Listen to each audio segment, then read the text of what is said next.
मुद्दे की बात करता हूँ कि मोदी जी ने जो कार्य किया है, आज विश्व पटल पे यदि हिंदुस्तान की छवि को उच्च शिखर पे पहुंचाने का कार्य किया है, वो हमारे माननीय यशस्वी प्रधानमंत्री नरेंद्र मोदी जी ने किया है।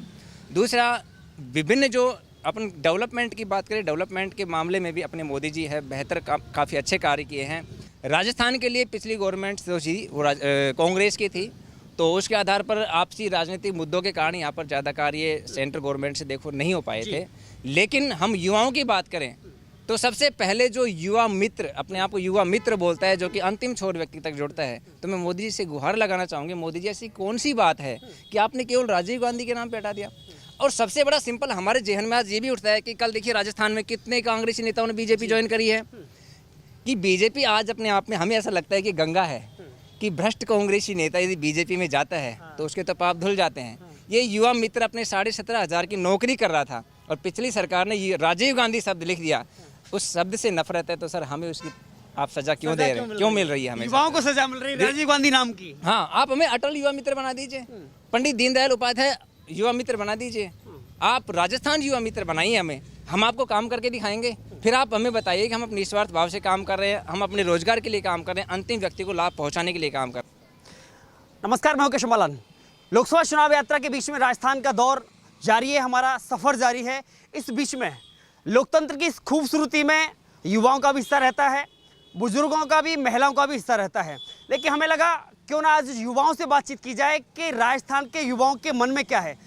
पीछे कुछ युवा दिख रहे हैं और युवाओं के हाथों में कुछ पोस्टर भी आपको दिख रहे होंगे, जिनके हाथों में लिखा हुआ है, इस पोस्टर पर लिखा हुआ युवा मित्रों को बहाल करो। इनकी मन की पीड़ा समझेंगे, बात भी समझेंगे और वो विचार भी समझेंगे कि लोकसभा चुनाव में इस बार युवाओं के मन में क्या है, किस आधार पर सरकार का चयन करेंगे और अब की बार किसकी होगी सरकार। तो बातचीत की शुरुआत करते हैं। क्या नाम हुआ आपका? कुलदीप कुमार शर्मा जी। आज यहाँ पर जो हाथों में आपके पोस्टर लगा हुआ है, असली पीड़ा क्या है युवाओं की? देखिए, पिछली सरकार ने, जो कांग्रेस सरकार थी यहाँ राजस्थान में, उन्होंने 2,500 युवाओं की एक बार और 2,500 युवाओं की एक बार 5,000 युवाओं की भर्ती करी थी। जनसांख्यिकी विभाग के अंतर्गत उनकी भर्ती करी थी और उनका काम था कि केंद्र और राज्य सरकार की जो योजनाएं हैं, गांव ढाणी में अंतिम छोर पे बैठे व्यक्ति तक उसको लाभ पहुंचाना है, हर पात्र व्यक्ति को लाभ दिलाना है। ये इस योजना का काम था, जो जनसांख्यिकी विभाग के अंतर्गत एक नियमानुसार भर्ती हुई थी, जिसमें 5,000 युवा मित्र जो थे उन्होंने काम किया है। और पूरे 2-2.5 साल तक, पहला जो बैच था वो 2.5 साल चला है, दूसरा जो बैच है वो लगभग 1 साल चला है। उन्होंने पूरा अपना काम जो किया है, अंतिम पात्र व्यक्ति तक उस योजना का लाभ पहुंचाया है। चाहे वो पीएम की योजना हो, पीएम सम्मान निधि है, पीएम आवास निधि है, पीएम किसान सम्मान निधि, पीएम जो अपने जो हम इंश्योरेंस करते हैं, सारी आयुष्मान भारत योजना, उससे पहले चिरंजीवी थी, अब आयुष्मान हो गया, तो हम आयुष्मान तो आयुष्मान कहेंगे।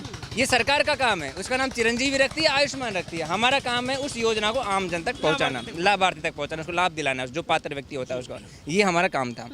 जैसे ही नई सरकार आई है यहाँ पे, केवल एक राजीव गांधी जो शब्द हमारे सामने रखा है, उस शब्द के आधार पर हमें कांग्रेस के कार्यकर्ता कह करके हटा दिया गया है। मैं इस मीडिया के माध्यम से मैं कहता हूँ कि हमारे पूर्व सांसद जो बाबा बालकनाथ थे, मेरी ग्राम पंचायत में बाबा बालकनाथ के आसपास में 4 कार्यक्रम हुए, जिसके होस्ट मैंने किया है। सर, मेरे पास फोटो है, वीडियो है। यदि वो इसी बात की पुष्टि करते हैं हम कांग्रेसी कार्यकर्ता है, तो मैं वो फोटो वीडियो उपलब्ध करा सकता हूँ।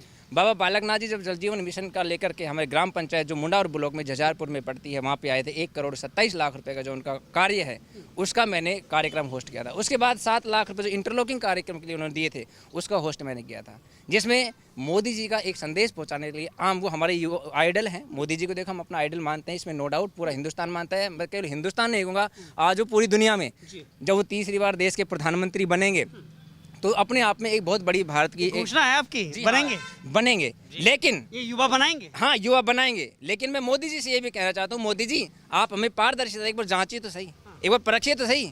आप परख के फिर हमें कहिए कि हम कांग्रेसी हैं, भाजपा के हैं। आपने मोदी को परखा है?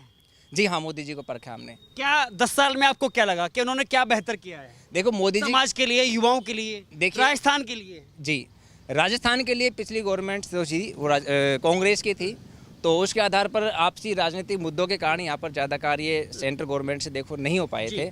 लेकिन हम युवाओं की बात करें तो सबसे पहले जो युवा मित्र अपने आप को युवा मित्र बोलता है, जो कि अंतिम छोर व्यक्ति तक जुड़ता है, तो मैं मोदी जी से गुहार लगाना चाहूँगी, मोदी जी ऐसी कौन सी बात है कि आपने केवल राजीव गांधी के नाम पे हटा दिया।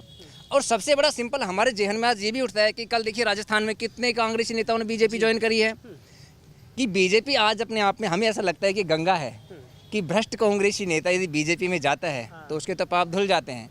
ये युवा मित्र अपने 17,500 की नौकरी कर रहा था और पिछली सरकार ने ये राजीव गांधी शब्द लिख दिया, उस शब्द से नफरत है, तो सर हमें उसकी आप सजा क्यों दे रहे हैं, क्यों मिल रही है हमें? युवाओं को सजा मिल रही है राजीव गांधी नाम की। हाँ, आप हमें अटल युवा मित्र बना दीजिए, पंडित दीनदयाल उपाध्याय युवा मित्र बना दीजिए, आप राजस्थान युवा मित्र बनाइए हमें, हम आपको काम करके दिखाएंगे। फिर आप हमें बताइए कि हम अपने निस्वार्थ भाव से काम कर रहे हैं, हम अपने रोजगार के लिए काम कर रहे हैं, अंतिम व्यक्ति को लाभ पहुंचाने के लिए काम कर रहे हैं। देखिए ये इनको जो पीड़ा है, उससे मैं एक और उसके पीछे पर्दे के पीछे एक और बात बताना चाहूँ, जो ये कह रहे हैं ना कि राजीव गांधी नाम से जो योजना है उसकी वजह से इनको ढाल बना करके हटा दिया गया, इनकी उस नाम की जो गाज है वो इनके ऊपर गिरी और ये नौकरी से बेदखल हो गए। युवाओं के मन में यह है कि हमें तो फिलहाल बहाल करे, फिलहाल तो यही है कि हमें बहाल करे, हम गवर्नमेंट के साथ काम करेंगे कदम से कदम मिला के। लोकसभा चुनाव नज़दीक है, लोकसभा चुनाव नज़दीक है।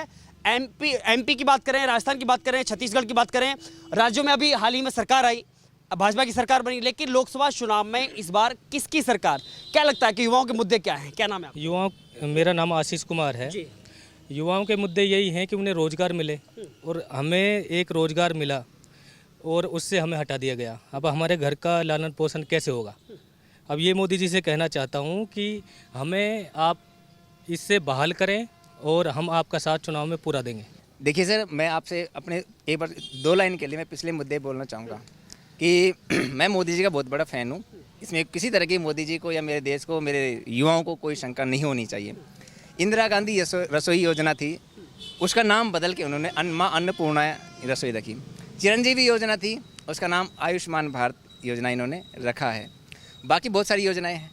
तो मोदी जी से मेरी ये गुहार है कि आप हमारा भी नाम बदल करके और हमें उस कार्य क्षेत्र में आप दोबारा से भेजिए, उस अंतिम व्यक्ति को, गरीब व्यक्ति को, जिसको बहुत सख्त आवश्यकता है, उस तक आप हमें पहुंचाइए। हम आपकी योजना को पहुंचाएंगे, आपकी हर लाभ को जो जनता को देना चाहते हैं वहां तक पहुंचाएंगे। दूसरे मैं मुद्दे की बात करता हूं कि मोदी जी ने जो कार्य किया है, आज विश्व पटल पर यदि हिंदुस्तान की छवि को उच्च शिखर पर पहुँचाने का कार्य किया है, वो हमारे माननीय यशस्वी प्रधानमंत्री नरेंद्र मोदी जी ने किया है।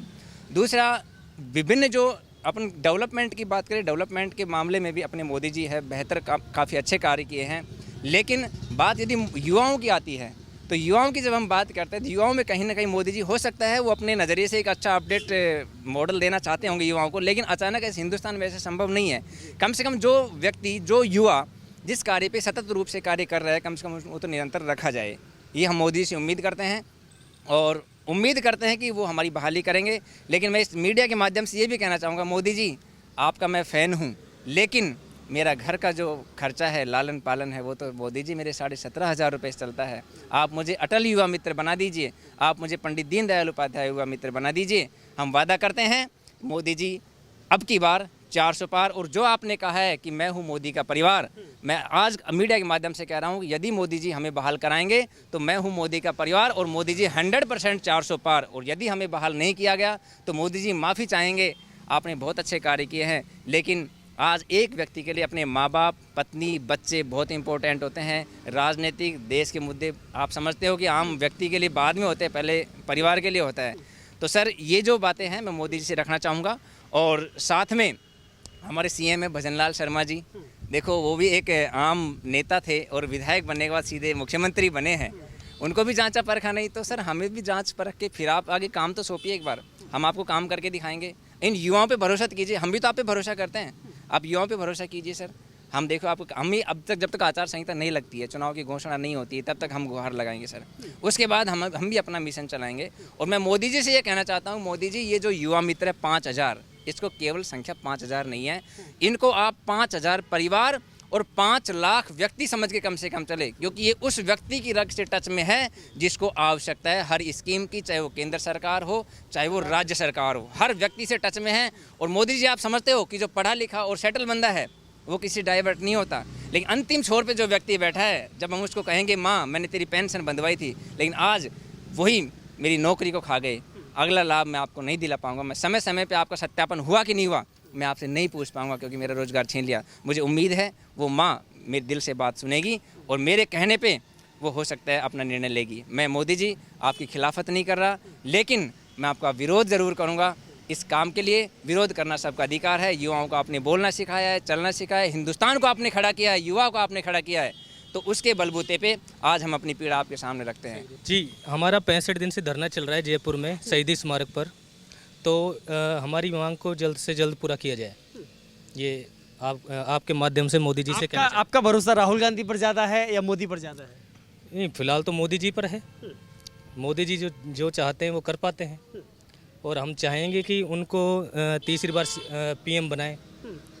पीएम जब भी बन पाएंगे जब वो युवाओं की सुनेंगे। राजस्थान के दिल में क्या है? राजस्थान के दिल में नहीं, मैं तो पूरे हिंदुस्तान की बात करूंगा। पूरे हिंदुस्तान में एक ही बात है, मोदी जी तीसरी बार 400 पार। लेकिन कुछ स्थानीय मुद्दे, सर आप भी जानते हो, आप भी फील्ड में घूमते हो, बहुत सारे मुद्दे ऐसे हैं जिन पे वास्तविक उच्च लेवल के नेता हैं और एक ग्रास रूट का जो व्यक्ति होता है वो बातें उन तक नहीं पहुंच पाती है। मैं अपने अलवर की बात करूं, आज भूपेंद्र जी ने एक हवन करके अपने कार्यालय में, हम भी उस काफिले में शामिल हुए थे, अपना ज्ञापन उनको दिया है हमने। और आज के दिन तो वो विनिंग कैंडिडेट है, क्योंकि कांग्रेस का या अदरवाइज पार्टी कोई कैंडिडेट है नहीं। आज तो निर्विरोधी समझो, क्योंकि दूसरा कैंडिडेट अभी मैदान में आया नहीं है। लेकिन जैसे दूसरा कैंडिडेट मैदान में आता है, उस कैंडिडेट पर डिपेंड करेगा अभी तो, क्योंकि व्यक्तिगत हम अलवर की, एक इंडिविजुअल अलवर की बात यदि हम करते हैं तो अभी तक केंद्र सरकार से अलवर में ऐसा कोई तोहफा है नहीं। बहुत बहुत शुक्रिया हमसे बातचीत करने के लिए, लेकिन जरूर उम्मीद करेंगे कि इनकी बात मोदी तक जाए और केवल उस राजीव गांधी नाम का जो एक सजा है इन युवाओं को ना मिले, राजस्थान के इन युवाओं को ना मिले, ऐसी इनकी उम्मीद है। लेकिन युवाओं के दिल में क्या है वो इन्होंने बताया है। उम्मीद करेंगे कि बात दूर तक जाएगी। धन्यवाद।